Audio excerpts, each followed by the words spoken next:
welcome back to another edition of Hail Yes. Boy, was it a newsy week last week. We recorded an emergency episode on Friday.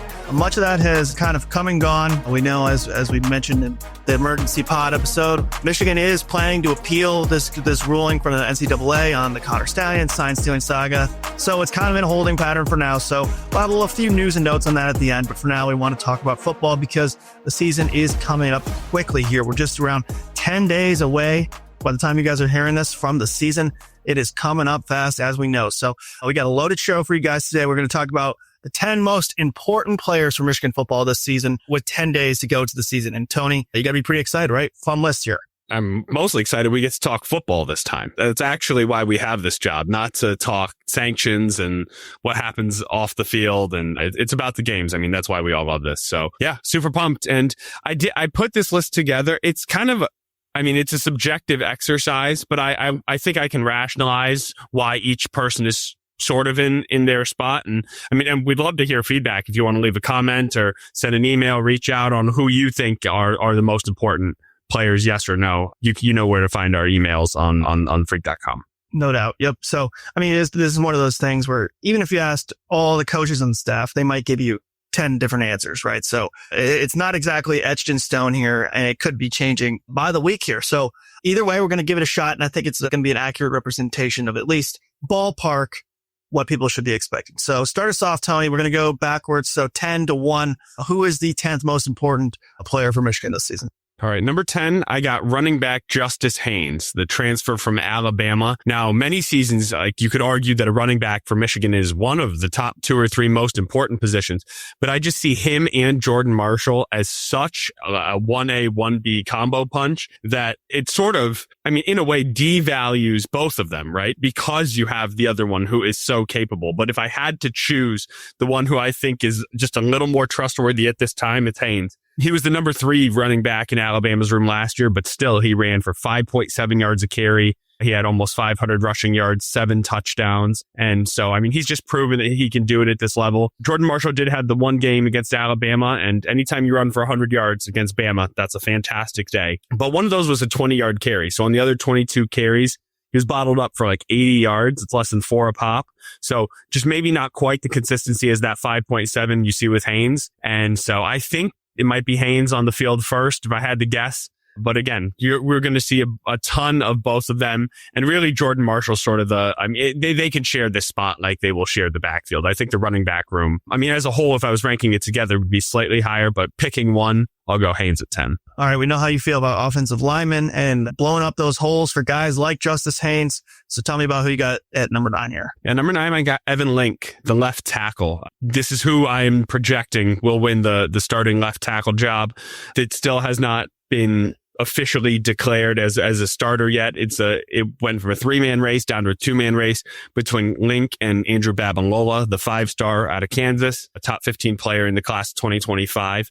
But you just gotta, Babalola had only played, he is raw, he's physical, and he's a really great athlete, but he's only played football for 2 years ever in his life. To think someone can play for 2 years and then start at left tackle week 1 at Michigan, that's just a really tall task. So I think Link is going to get the first run here.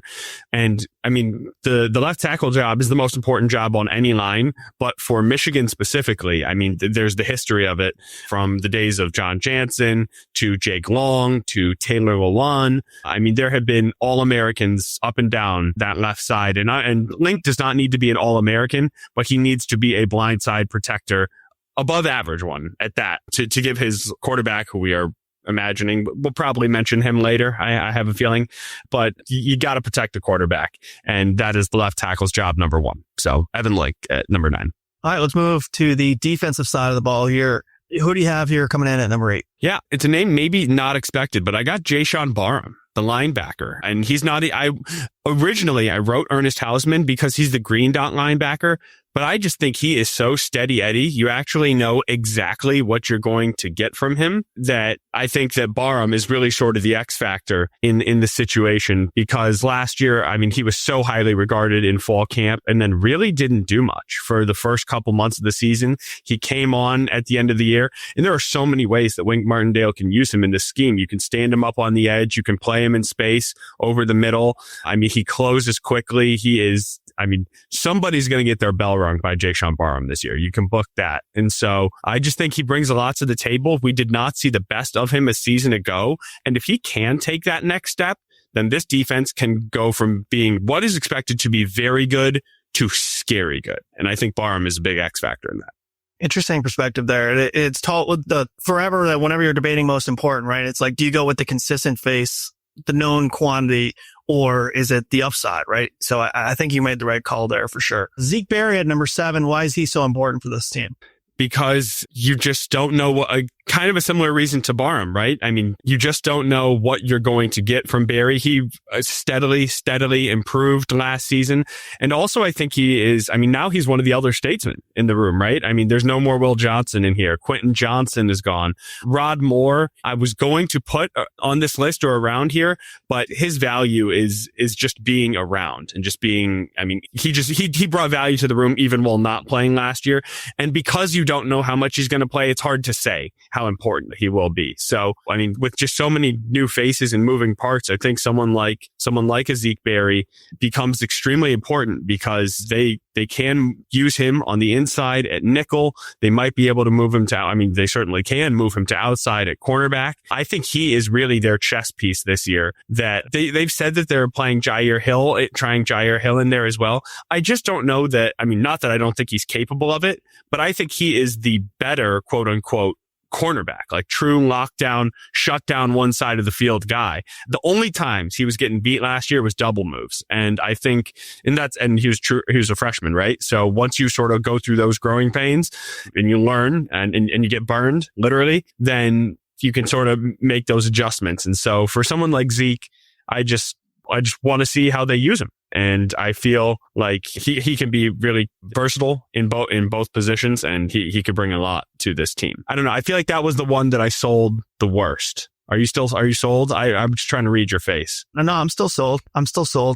I think very good. It's a solid case. And, the one thing looking at this list is that you did a great job of, and we'll tease the top 5 because we'll get to those. We've got one more number 6, and then we're going to take a quick break. But the top 5, and across the board, really, I think you did a good job of finding different areas across the whole field, we'll say. It's not just cornered on one side of the ball or one group even. It seems like you really hit the board here. So, no, I think it's really a strong case there. So, with that said, number 6, take us into the break here, Tony. What else? Who was the last player here before we get to the top 5? Yeah, I could have seen this guy as a top 5 player. I'm almost like arguing with myself that I didn't put him top 5, but there's just so many pieces. But I think you'll see which side of the ball we lean to in the top 5 in terms of what could really make a difference on this team. But I got Rayshawn Benny, 5th-year senior out of Oak Park, Detroit area. And he is not replacing one or both of them directly, but Kenneth Grant is gone. Mason Graham is gone, right? Those were the stalwarts. Those were the known commodities in the middle of this line for the past 3 years, along with Chris Jenkins. Rayshawn Benny was a highly regarded 4-star prospect, borderline 5-star, I think, at some points in his high school rankings, coming out 4 or 5 years ago. And now it's his time to show that he is the most senior player in this room. Technically, Trey Williams has one more year on him, but he was at Clemson for 5 years. If you are looking at the guy who has been on this team in this room for the longest, it is Rayshawn Benny. And he's gotta show that, he has NFL aspirations. He has been hurt at various times. Like he had to miss the Rose Bowl, the national championship. I know that was crushing for him. And now he's got to show that it's sort of next man up, not just on the edge room on Michigan's defense, but on the interior. And he is not Mason Graham or Kenneth Grant level.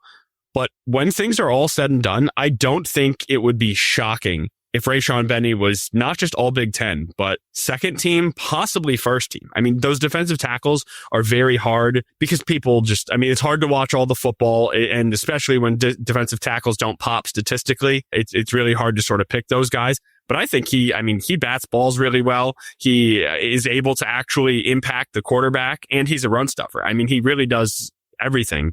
And I think by the time it's all said and done, a lot more people are going to know the name Rayshon Benny than around this conference than they do right now.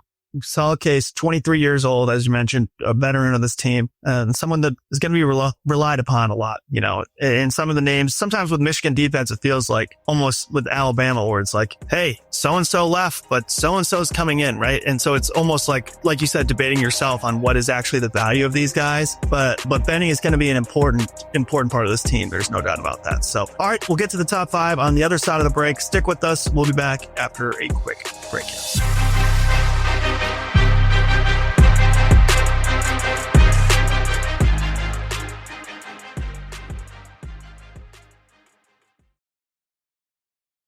And we are back here. Hail yes, of course. I'm Andrew Burkle, joined by Tony Garcia here. On the other side of the break, we have a name that's going to be incredibly talked about for good, for bad. I think it's just going to be a lightning rod, if you will, at number 5. And who am I thinking of, Tony? I believe the man you're talking about is one Donovan McCulley, who, for my money, is the most important transfer to have come in this offseason. And that's why I got him as a top 5 most important player on this Michigan football roster. Look, I mean, Michigan football, it's so hard to tell whether it's just the receiver room, right? Like, I mean, the quarterback impacts the receivers, the offensive line impacts the quarterback, which impacts the receivers. But as a whole last year, the offense was terrible. I mean, they were bottom 5 in the nation in total yards. They were bottom 5 in passing.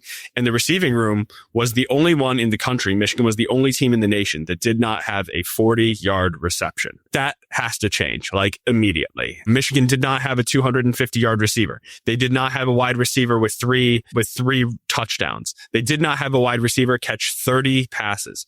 In 13 games, that would be like 2.3 passes a game. It's really not a lot. And so for nobody to hit any of those benchmarks, and plus the leading receiver in touchdowns and yards, Tyler Morris, transferred out to Indiana. Sadly, he got hurt this spring and he's going to be out for the year. That's a tough blow for Tyler. But I mean, Michigan has to come up with somebody who can prove that they can get back to sort of the Michigan of old. I wrote earlier this offseason about how there was a 7 of 8 year stretch from 1999, or 8 of 9 year stretch from 1999 to 2007 that Michigan football had a 1,000-yard receiver every year but one. It was Anthony Carter. It was Braylon Edwards. It was Marquise Goodwin. It was Jason Avant. It was Mario Manningham, right? I mean, just guy after guy.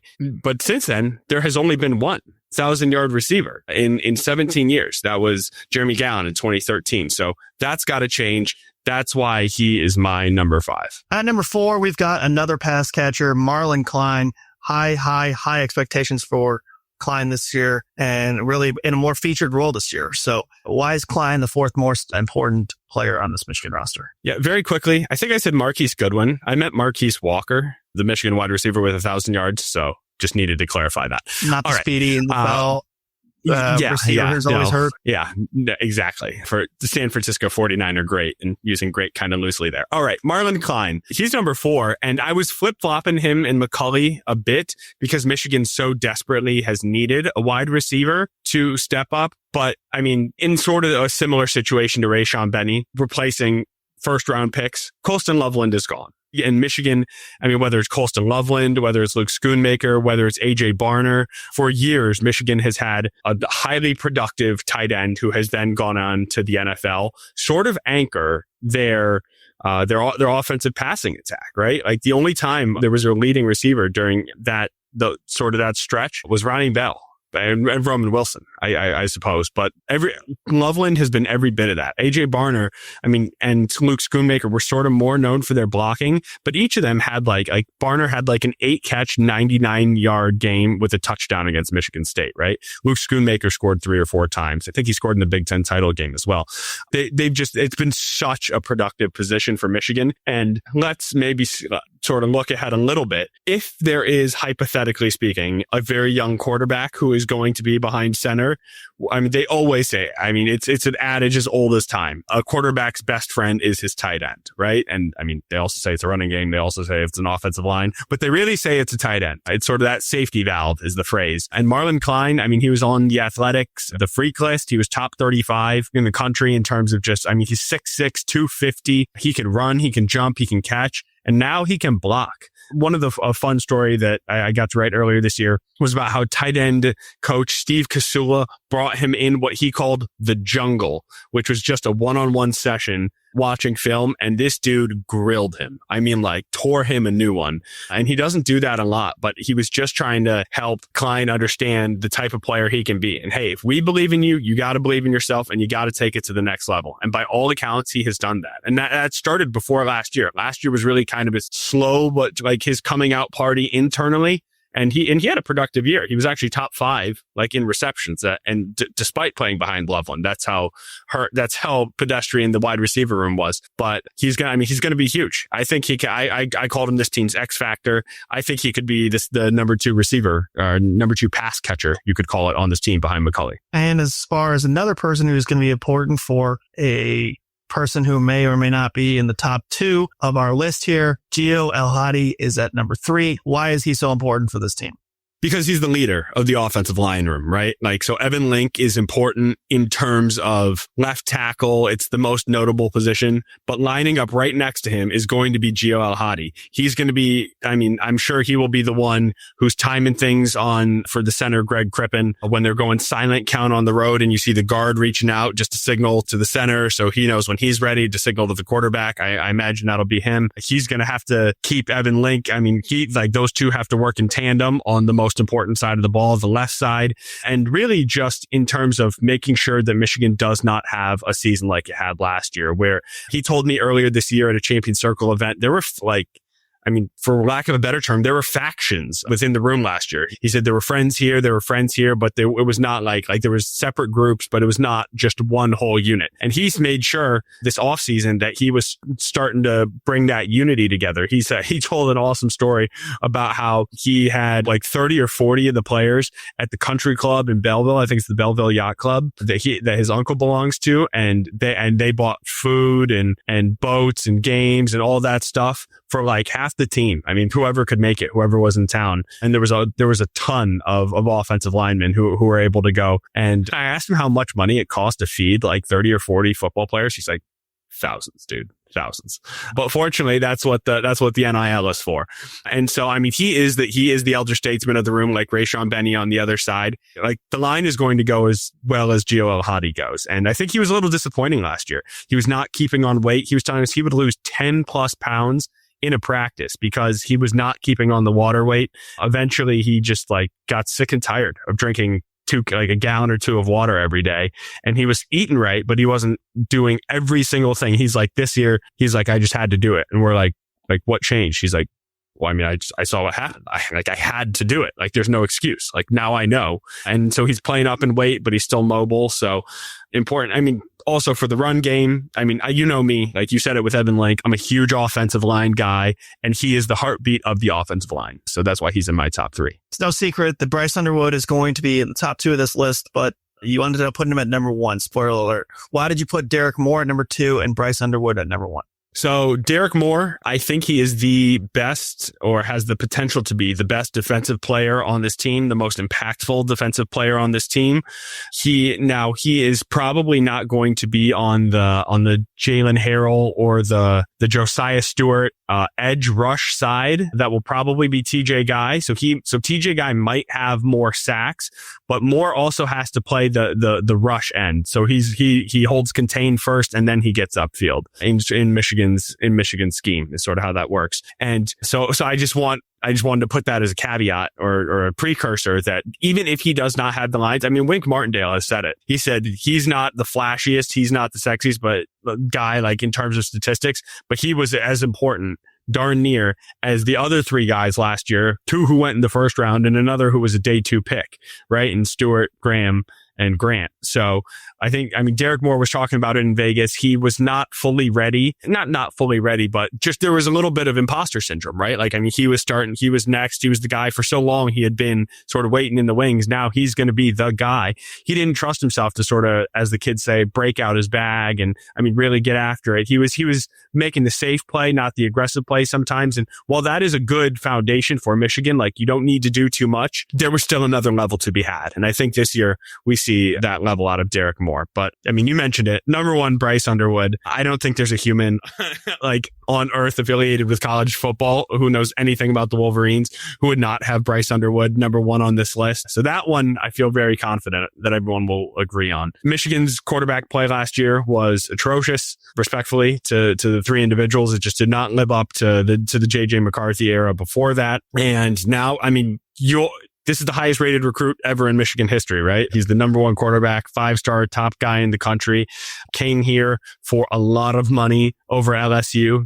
I've never seen, this is my 4th year doing this full time. And I was born and raised in Ann Arbor. I followed Michigan football very closely for more than 25 years. I mean, I'm 32 now, and I remember the 1997 national championship season vaguely. So that's like 28 years. I've never heard of anybody like this. And so with that comes a lot of pressure, but that also means you are the most important guy, right? I mean, there's so much for him to deliver. Now, that does not mean that he has to break records. He does not have to throw for the most passing yards in Michigan history. He does not have to run for 600 yards and throw for 2,400, but he does have to protect the football. He does have to minimize mistakes, and he does have to show week over week improvement. And he's going to have to come up with some timely plays, third and long conversions.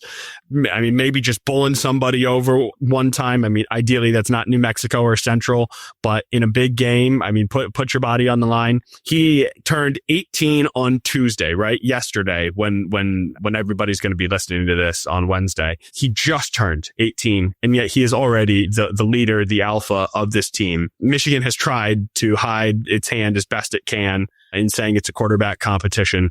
It's not much of one. This is Bryce Underwood's team, and he is the most important player wearing the maize and blue this season. Well said. And I think what you're trying to say is that he doesn't even necessarily have to be their best player, right?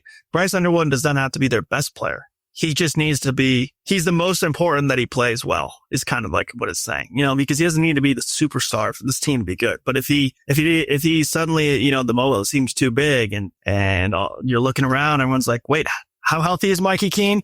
That's a big problem for Michigan, is the synopsis, right? Oh, no, exactly. I mean, sometimes more is less, right? Or less is more is probably the way that phrase is said. Like, he probably knows about the 40-yard pass stat, right? There's no reason to try to erase that on play one, right? Just how about that opening drive against New Mexico? Get points, get 3 on the board, right? Before the end of the first quarter, hopefully you find the end zone.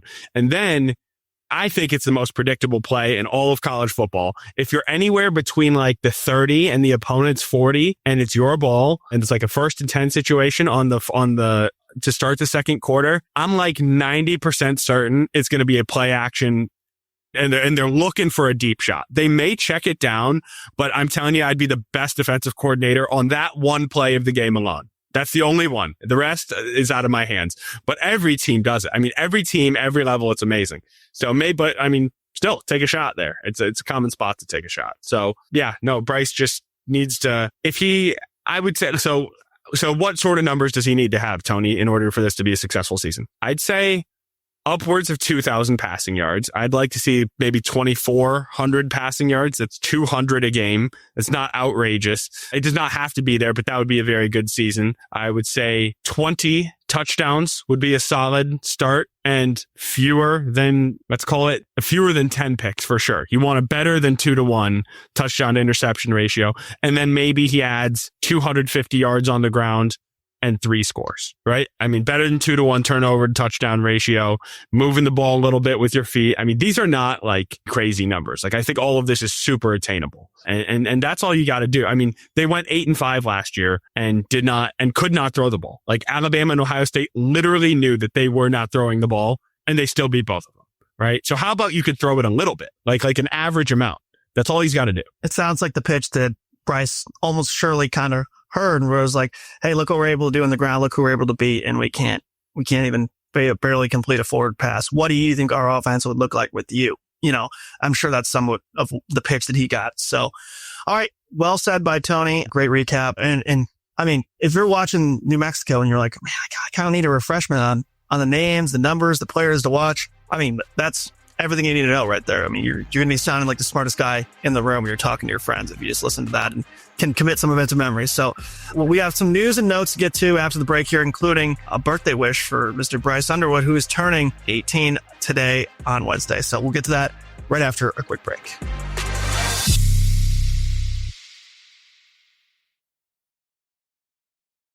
All right. Welcome back, everyone. Tony, we got some news and notes like we mentioned on the other side of the break there, starting with some major recruiting news. What can you tell us about that? Pretty big day on Tuesday for the Wolverines, who landed Savion Hiter, a top 10 player in the nation, the number one running back in the country out of Mineral, Virginia, Louisa County High School. He picked the Wolverines over 3 other finalists. Tennessee was really the one who was pushing hard, but also you always love to see that Ohio State was in the mix for a long time and he picked Michigan over them, and then Georgia as well. So pretty decent options that he was choosing between. But again, he's the top running back in the country, so you would expect no less.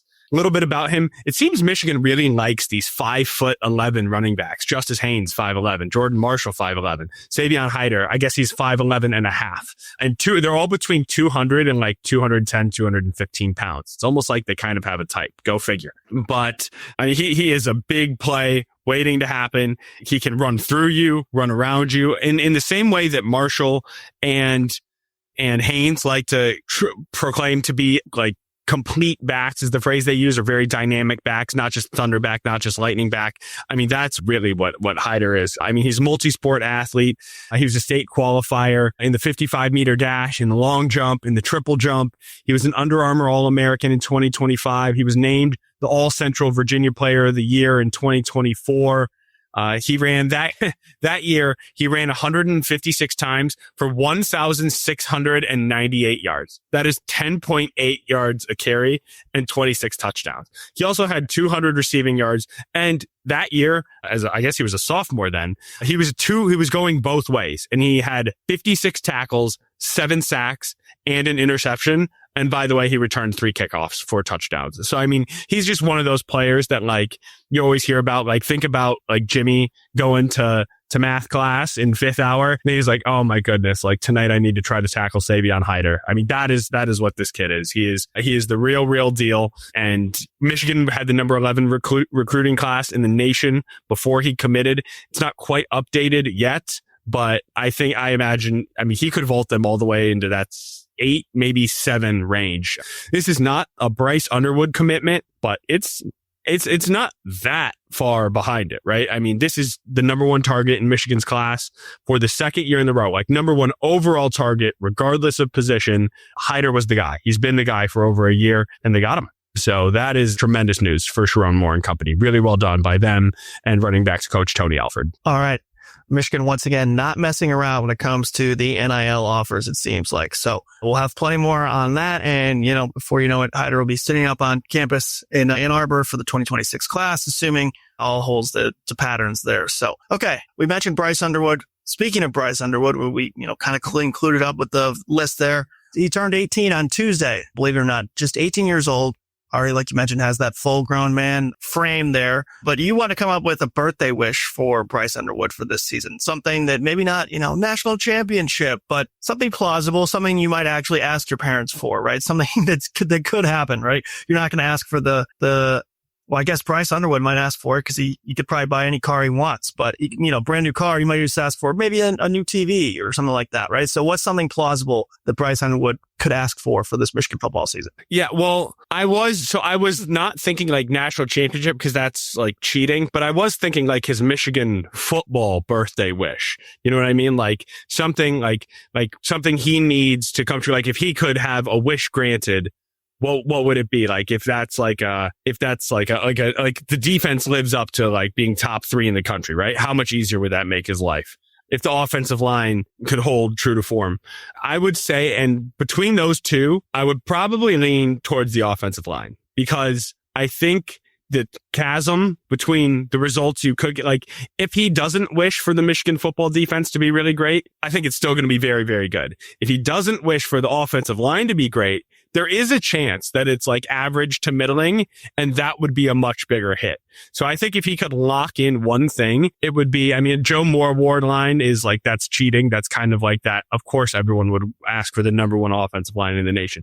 But I mean like a top 5 Big Ten line. If Michigan could be in the top third of the Big Ten in terms of offensive line, just cohesion and like the advanced metrics and things, run lanes, pass pro, all that stuff. I mean, I think Michigan could go 10-2 without a problem. If that holds, I think that's like, I mean, I don't know how many times I have to say I'm an offensive line guy. So that is what I would pick. Did you have a gift that you had thought of like what we would have asked our parents for when we were 18? Because the reason I wasn't thinking that, I mean, I think respectfully to his parents, he probably has the most money now, right? Like I think he's the one buying his parents, I mean, houses and cars and all that stuff, right? So those tables have turned quite quickly. The thing about having an elite defense, and you saw this a little bit last year, it almost in a way can make for more pressure on the quarterback, right? Where it's like, hey, the defense is delivering, man. Hey, look how elite this defense is. You've seen it sometimes with last year, obviously, where Michigan's defense was totally outplaying the offense. And then it's like, come on, guys, we're not asking you to do much, right? Like, can you put some points on the board? Can we move it past the 50, please? Right? Like, so in a weird way, I think it can create some pressure. Obviously, it makes your job easier because you don't have to score as much, but there is a degree of pressure that comes along with it when the offense is struggling and the defense is not. So I think you totally made the right call with the offensive line. I would say maybe if he's, looking for a little something more flashy, maybe he wishes that Donovan McCulley is the true number one receiver that Michigan's been waiting for the last couple of years, because that would open up quite a bit for not just the run game, open some lanes up for Marlon Klein and the tight ends, and really just make them more of a dynamic threat and not as much, the old cliche, it makes the windows a little bigger, right? It makes maybe an extra half second, or it's third and long. Hey, you have McCulley down there to throw it up to. So I think that would certainly make the top 3 of his wish list. Yeah, that was the phrase. Throw it up. You need somebody to throw the ball up to, right? I mean, Michigan has wanted to, they've made a concerted effort to get bigger at receiver. Jamar Browder, 6'5", Andrew Marsh, 6'1". And they got some recruits in the next class, like 2 or 3 of them who are 6'3", 6'4" at wide receiver. So no, McCulley would have been my third. If it's not the line, if it's not the defense, it's McCulley. So I'm with you there for sure. All right. We just want to touch real quick on some news from the Connor Stalions situation that continues to develop in the wake of the whole NCAA investigation breaking out. Stories come along with that a lot of times, shake the tree, see what comes out. So this week we had multiple reports that Central Michigan was almost trying to, it was kind of them setting up the situation with Stalions to be on the sidelines. You had Harbaugh not playing ball at all. When he was asked after the Chargers preseason game what he thought about the NCAA investigation and ruling, of course, he has a no show cause order until 2038, I think it is. So he is probably not going to ever coach in college football again. So it really doesn't hurt him to say nothing. But was there anything that stuck out to you, Tony, over these last few days since we did the emergency podcast? Yeah, quickly. So when Jim Harbaugh is eligible again to coach in college football, he will be 1 year older than Bill Belichick is right now. And Bill Belichick, I believe, is 13 years older than him. Harbaugh is like 61 and Belichick is 74, I believe. So it's quite a long time. But yeah, Harbaugh said, like I said to you last year, not engaging. I'm done engaging. That's all he said when asked about the report that came out, the 74-page report that had a lot to say about him, a lot to say about his program, but kept his national championship intact. So like you said, there's not a ton of incentive for him to talk. So on the one hand, you got to understand it. But yeah, the other bit of news that came out on Monday this week, Central Michigan staff reportedly arranged for Connor Stalions to be on the sideline. There were reports from a couple of sources, or a couple of outlets, I should say, that McElwain knew specifically that Stalions was going to be on the sideline and that he had coaches speaking with him and helped arrange his Central Michigan outfit and getting a pass in order to obtain the vantage point that he did. And then, what's really rich was in November of 2023 when McElwain was asked about it and the picture started circulating like, oh, that looks like Connor Stalions on the sideline. McElwain was like, oh yeah, I saw a picture of what looked like the sign stealer guy but he insisted that he didn't know. He said, quote, "I certainly don't condone it in any way, shape, or form. I do know that his name was on none of the passes that were let out. We keep tracing it, trying to figure it out.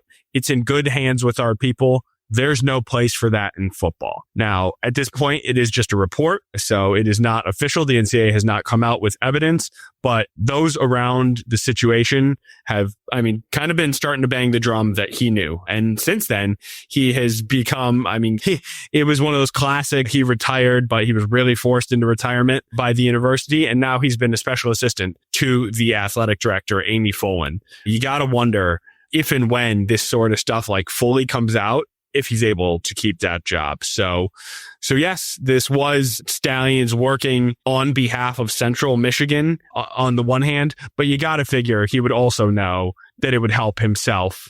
And who better to scout signs than himself for a game against an opponent that he will be later seeing this season. So that, I would call that two birds with one stone. Yeah. And I think the how does this affect Michigan is kind of like, well, if they knew about the program that well, that they were like, hey, can you come help us out? That it's pretty hard to fathom and not impossible. We always have to, qualify that, but that those within the Michigan program didn't know about it as well. So that's kind of why that's news and noteworthy as far as the Michigan angle. And this thing seems to be wrapping up to a certain degree, but Michigan's appealing it. So I know I see the emails from people and readers and stuff like, hey, let's move on. But as long as it's still in the news, it's our job to talk about it. So we'll continue to cover whatever comes up with it, just so to keep you guys updated so that you know what people are talking about. And of course, we're excited. Football season is just 10 days away. Incredible. We can't wait until Michigan and New Mexico kick off at the Big House.